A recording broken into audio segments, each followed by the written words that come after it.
The morning rush at Willow Creek Cafe was loud and chaotic, but Emma's sharp voice still managed to stand out. She prided herself on efficiency and believed she could judge anyone the moment they walked in. As she adjusted her apron, she noticed an old man slowly entering the cafe, wearing worn-out shoes and a faded winter coat. His steps were steady but heavy, as though life had placed too much weight on his shoulders. Emma's eyes narrowed with irritation as he approached the counter. The customers behind him sighed, and she instantly labeled him as another slow customer wasting everyone's time.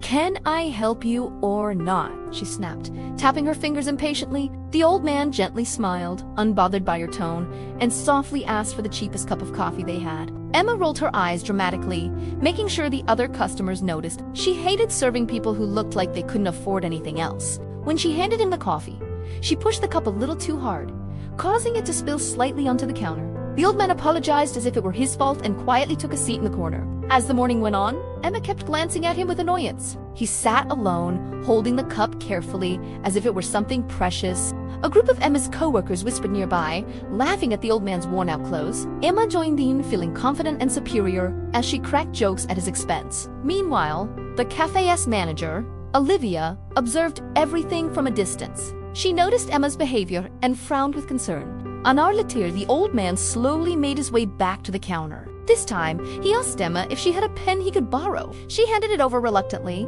already assuming he was going to cause some inconvenience. Without smiling, she muttered, "Just don't take it with you." The old man didn't react to her attitude. He simply thanked her and walked over to a small table by the window. There, he began writing something on a folded piece of paper. Minutes passed, and the cafe started to slow down. Emma was cleaning the counter when she noticed the old man preparing to leave.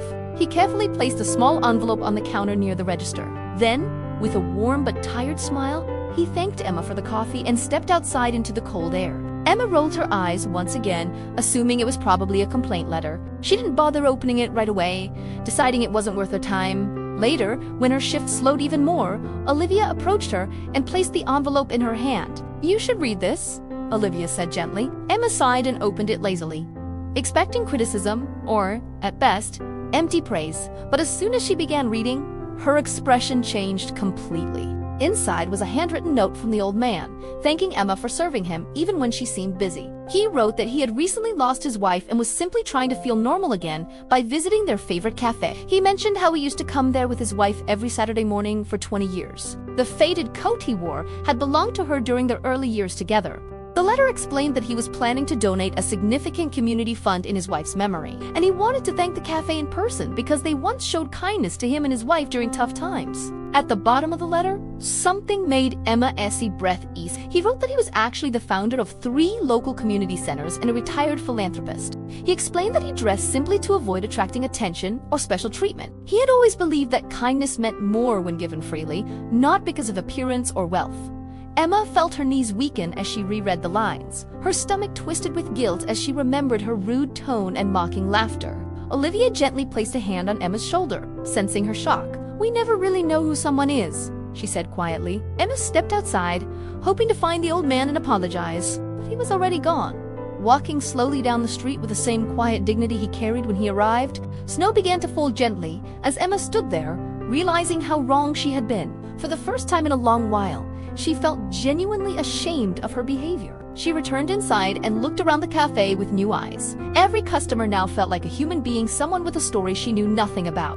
That night, Emma wrote a long apology note and asked Olivia to send it to the old man if he ever returned. She promised herself that she would never let appearance define how she treated another person again. The next morning, the cafe felt different to her. Every greeting she gave was warm, sincere, and respectful. She learned that humility wasn't a weakness and that compassion wasn't a burden. Kindness didn't cost her anything, yet it could mean everything to someone else. Weeks later, the cafe received a donation letter addressed to the staff. Inside it was a short message from the old man, thanking them for their service and encouraging them to keep treating people with dignity. Emma smiled with relief and gratitude as she read his words. She knew she had been given a second chance, not from wealth or position, but from wisdom and humanity. From that day forward, she approached every person with patience and empathy. She understood deeply that appearances could lie, but kindness never did. In the end, Emma learned a powerful truth. You never know what battles someone is facing or what stories they carry inside. Judging someone by their appearance may reveal your character, but treating them with kindness reveals your heart, and kindness is a choice we must make every single day.